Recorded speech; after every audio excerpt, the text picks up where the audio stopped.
rejoint maintenant. On a Marc Pirard d'Arts et Métiers à mes côtés et à ses côtés, c'est Théo Chabal du BTS Cachan. Bonjour. Bonjour. Vous portez l'usine extraordinaire sur vos polos. Comment on se sent ici? Vous avez déambulé dans les allées. Qu'est-ce qui vous a le plus surpris? Dans un premier temps, en fait, ce qui m'a beaucoup surpris, dans un premier lieu, c'est l'investissement de tous les ambassadeurs des arts et métiers et aussi des autres écoles qui se sont mobilisées exprès cette année à plus de 150 personnes étudiantes pour pouvoir guider justement l'ensemble des élèves collégiens, lycéens et corps professoral au sein de cette usine extraordinaire. On a réussi à mobiliser ces élèves comme le disait la dame tout à l'heure, en un temps record, dès que ça nous a été demandé par l'usine extraordinaire. Donc ça nous fait vraiment plaisir de voir toutes ces générations qui... C'était facile? Alors, ce n'était pas du tout facile, dans la mesure où ces étudiants ont des études différentes, des emplois du temps différents et justement des objectifs différents. Ils sont tous motivés autour de ce projet-là. Pareil aussi?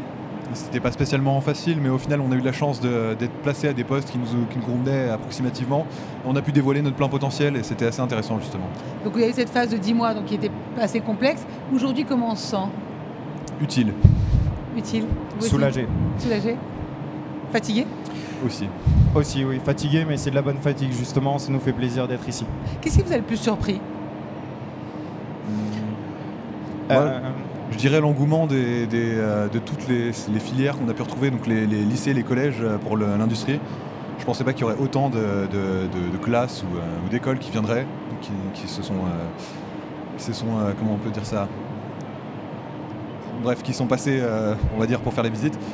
Et c'était assez... Ils sont défilés. Et vous pensez que...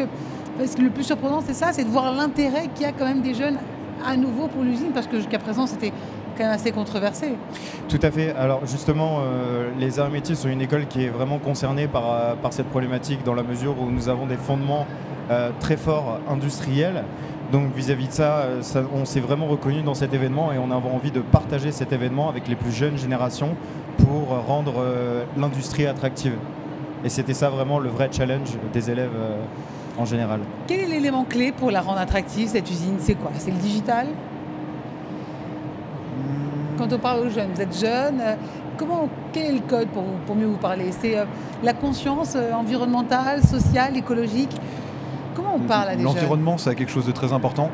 Il y a aussi le côté social qui entre beaucoup en ligne de compte. Et l'implantation des nouvelles technologies aussi dans ce domaine. Surtout ça. Parce que c'est des choses qu'ils ont aussi au quotidien, j'imagine, et donc ça leur parle, c'est ça? C'est ça. Donc l'usine, aujourd'hui, c'est pas qu'extraordinaire, c'est moderne? Je pense que oui, effectivement, l'industrie c'est moderne et c'était tout l'enjeu de cette rencontre entre les étudiants qui sont dans le cursus ingénieur et justement ces élèves qui sont collégiens et lycéens pour justement avoir ce témoignage des plus vieux, de leur montrer que c'est possible, si on s'en donne les moyens, c'est possible, c'est faisable et que ces secteurs de l'industrie sont complètement attractifs et sont demandeurs justement de nouvelles têtes et de nouveaux cerveaux. Sur un plan personnel, Marc et Théo, pourquoi vous avez fait ça? Au fond, est-ce qu'il y a un côté patriotique de se dire les cerveaux, peut-être comme vous, mais il ne faut pas les laisser partir à l'étranger, il faut les garder en France, leur montrer à quel point ça rayonne, ça bouillonne ici aussi? Je pense que justement le plus important dans cet événement pour nous, c'était, comme vous le dites, de faire rayonner à la fois la France, l'industrie française, mais aussi de montrer que dans les secteurs de l'éducation du secondaire, il y avait une demande et une curiosité de la part des élèves de s'investir. Et à titre personnel, j'avais envie d'aller chercher cette motivation chez les élèves et voir ces pupilles s'illuminer quand ils voient justement les casques de réalité virtuelle et voir que l'usine, c'est pas du tout cet aspect morne qu'on décrit habituellement. Marc Pirard et Théo Chabal, merci beaucoup à tous les deux. Merci à vous. On vous souhaite une très bonne continuation. Merci et bravo pour votre travail. Merci.